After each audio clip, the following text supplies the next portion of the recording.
TV5 పచ్చ మీడియాలో మన యాంకరుడు సాంబా గారు ముష్టి యుద్ధాన్ని ప్రకటించాడు. కమల్ హాసన్ మీద విరుచుకుపడుతున్నాడు. కమల్ హాసన్కి సవాల్ విసురుతున్నాడు. ఏపీకి వచ్చి పోటీ చేయమంటున్నాడు. పోటీ చేస్తే ఒక్క సీటు కూడా రాదని మన సాంబా గారే తీర్పు కూడా ఇచ్చేస్తున్నాడు. ఒకసారి మన సాంబా గారు ఏం మాట్లాడుతున్నారు ఒకసారి మీరందరూ కూడా వినండి. కాబట్టి సినిమా వాళ్ళది ఏముంది, సినిమా జనాలు వస్తారు. సూర్య గారు వచ్చారు కాబట్టి జనాలు వస్తారు, వాళ్ళ తమ్ముడు వచ్చాడు కాబట్టి వస్తారు. కమల్ హాసన్ మాట్లాడుతున్నాడు, జగన్నాథ చక్రాలు కదులుతున్నాయి. ఏమన్నా సినిమాలో లాస్ అయ్యారా? ఈ సినిమా డబ్బులు ఏమన్నా కావాలా? కమల్ హాసన్ కూడా రాజకీయాల గురించి మాట్లాడుతున్నాడు, కమల్ హాసన్ కూడా ఏపీ గురించి మాట్లాడుతున్నారు. నీ సినిమాలు ఆదరించిందే ఏపీ, మీకెందుకు సార్ రాజకీయాలు? దమ్ముంటే పోటీ చేయి, దమ్ముంటే పోటీ చేయి. ఒక్క సీటు కూడా గెలవరు మీరు. తమిళ రాజకీయాల్లో పారిపోయే మనుషులు మీరు, క్యారెక్టర్ లేదు మీకు. మీరేంది అక్కడి నుంచి మాట్లాడేది? ఆంధ్రప్రదేశ్ రాజకీయాలు దయచేసి వాళ్ళకు వదిలేయండి, వాళ్ళు చూసుకుంటారు. ఇంతకీ మన సాంబా గారు కమల్ హాసన్కి ఎందుకో సవాల్ విసురుతున్నాడు. ఏపీకి వచ్చి పోటీ చేయమంటున్నాడు. పోటీ చేస్తే ఒక సీటు కూడా రాదనేసి మన సాంబా గారి తీర్పు కూడా ఇచ్చేస్తున్నాడు.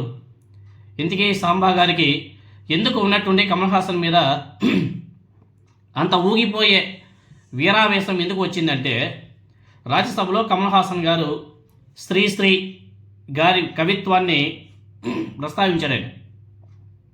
అది కూడా జగన్నాథ రథచక్రాలు వస్తున్నాయి అనే ఒక శ్రీశ్రీ లైన్ని కమల్ హాసన్ గారు రాజ్యసభలో ప్రస్తావించాడు.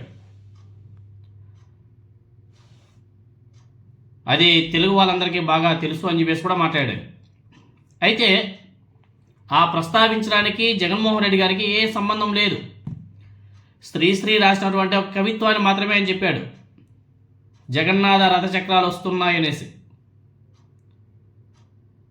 దానికి జగన్మోహన్ రెడ్డి గారికి ఏ సంబంధం? ఏ సంబంధం?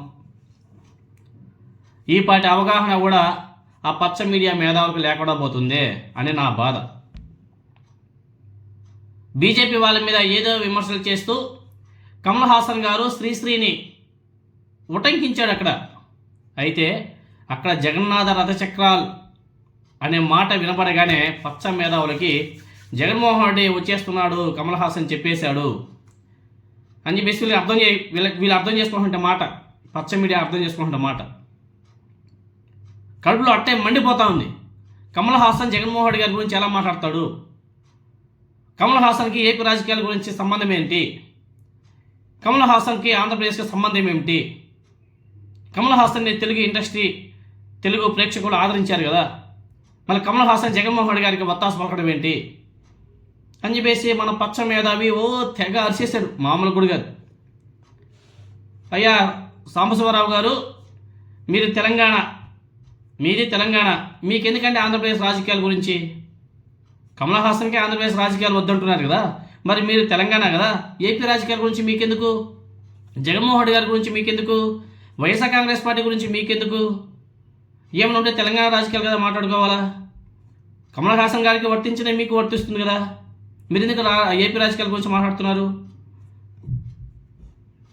సరే పోనీలే. ఈ పచ్చ మీడియాలో తమ యొక్క ప్రైమ్ టైంలోనే కమల్ హాసన్ గారిని కూడా వీళ్ళు చాలా క్వశ్చన్ చేశారు. అసలు కమల్ హాసన్ రాజ్యసభలో ఆ లైన్ ఎందుకు ప్రస్తావించాడు, ఆ ప్రసంగం ఎందుకు చేశాడు, అందులో ఏం చెప్పాడు అనే కనీస ఇంగిత జ్ఞానం కూడా లేకుండా, ఆలోచన కూడా లేకుండా జగన్మోహన్ రెడ్డి గారికి కమల్ హాసన్ గారు మద్దతు పలిగాడేమో అనే భ్రమలో లోనైపోయి కమల్ హాసన్ గారికి సవాల్ విసరడం, ఏపీలో పోటీ చేయమనడం, ఒక సీటు కూడా రాదనేసి వీళ్ళే తీర్పు ఇచ్చేయడం మన సాంబా గారి దివాలా కోరుతనానికి ఒక ఎగ్జాంపుల్. అమ్ముడు పోయిన మీడియాలో పనిచేస్తున్నటువంటి సాంబశివరావు గారికి ఇదే ఒక ఎగ్జాంపుల్ కూడా. ఇలాంటి ఎగ్జాంపుల్ చాలా ఉన్నాయి. అంటే వీళ్ళ యొక్క తెలివితేటలో వీళ్ళ యొక్క ఆలోచన విధానం ఏ విధంగా ఉంది అనడానికి మాత్రమే ఇవన్నీ కూడా ఎగ్జాంపుల్స్. ఇప్పటికే నవ్వుల పాలవుతుంది ఆ పచ్చ మీడియా. ఆ భజనలు చూడలేక జనాలంతా కూడా నవ్వుకుంటున్నారు, ఆ చర్చా కార్యక్రమాలు చూసి నవ్వుకుంటున్నారు. అవి చాలినట్టుగా ఇంకా ఇలా ఎక్కడెక్కడో తీసుకొచ్చి మరీ కామెడీలు చేస్తూ తమ పతనావస్థను వాళ్ళే చాటుకుంటున్నారు. వాళ్ళ యొక్క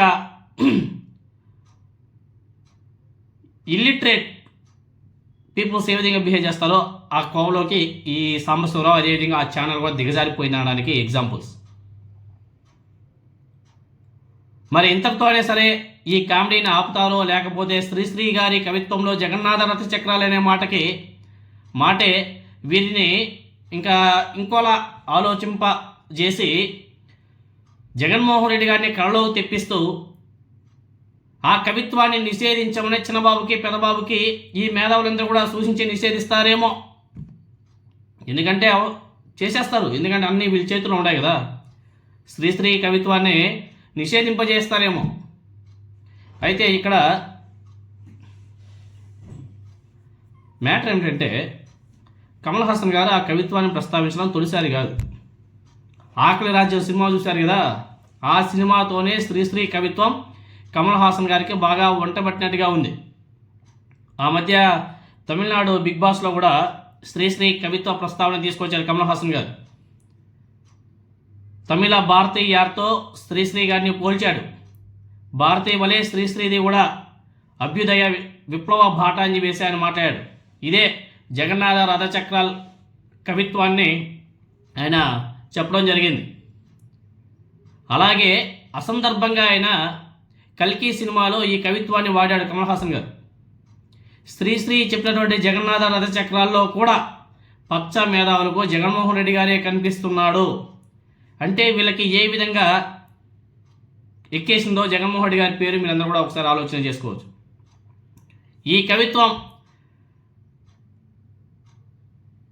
పాడేటువంటి వీరికి శత్రువులు అయిపోతున్నారు అన్న ఆలోచన కూడా వచ్చేసింది. అంటే శ్రీశ్రీ గారి రాసినటువంటి జగన్నాథ రథచక్రాలు వస్తున్నాయనే కవిత్వాన్ని ఎవరు పాడినా వాళ్ళందరూ కూడా ఈ పచ్చ మీడియాకి టీడీపీకి వ్యతిరేకం, శత్రువులు అయిపోతున్నారు. అంటే జగన్మోహన్ రెడ్డి గారు అంటే ఈ పచ్చ మీడియాకి ఎంత అభద్రతాభావమో ఒకసారి మనం కూడా ఆలోచన చేసుకోవచ్చు. ఇదే కదా జగన్మోహన్ రెడ్డి గారి విజయం అంటే అని చెప్పేసి వైసీపీ వాళ్ళంతా కూడా కామెంట్ చేస్తున్నారు. ఇదే కదా జగన్మోహన్ రెడ్డి గారి విజయం అంటే అనేసి వైసీపీ కార్యకర్తలు కూడా కాళ్ళు ఎగరేసి మరీ మాట్లాడుతున్నారు.